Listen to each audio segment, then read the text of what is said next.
Well, the governor of New York has signed a measure she hopes will protect children from the harmful effects of social media. The Safe for Kids Act requires social media companies to restrict addictive algorithms and feeds for anyone under the age of 18. The act will also bar notifications related to the feeds between midnight and 6 a.m. without parental consent. In response, several free speech groups claim the bill will violate the First Amendment by censoring free speech online. And here with analysis is Michael Toscano, Executive Director of the Institute for Family Studies. He is also a native New Yorker. Michael, good to be with you as always.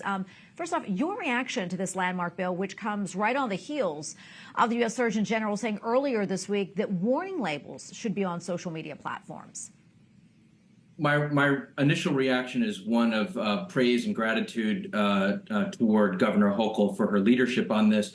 As you mentioned, I'm a native New Yorker, but I also have many nieces and nephews and friends with children of very young ages who will be positively affected by this.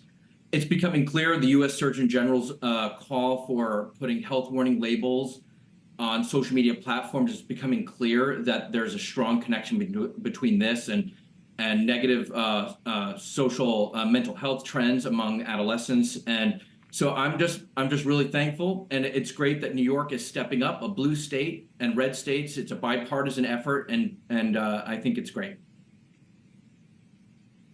Yeah, coming together to protect our kids for sure. When is the act set to go into effect? And do you expect maybe some legal battles in the interim?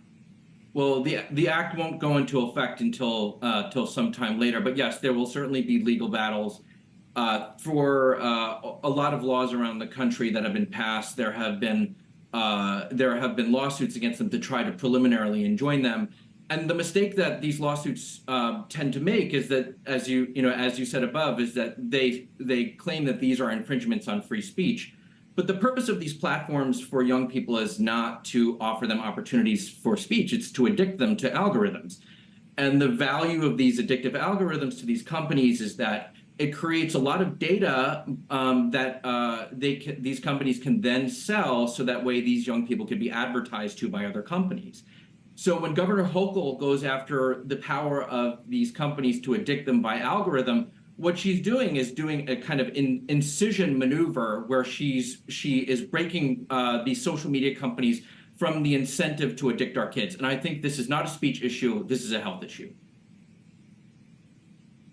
Yeah, and really quickly before we wrap up, I mean, the Wall Street Journal just came out with a report just the other day finding that Instagram, through its algorithm, suggests sexual videos and content to 13-year-olds. I mean, this despite pledges from the platform to give teens an age-appropriate experience. I quickly want to get your thoughts on that. And what do you think, or what else do you think needs to happen to keep our kids safe from this harmful content?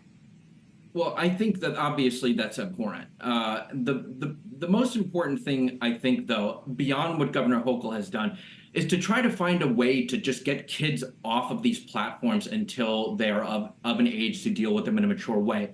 And there are a variety of ways to do that. But I actually think that the best way to address this is that there needs to be safety on the devices through which they're accessing it, through their smartphones or through their tablets.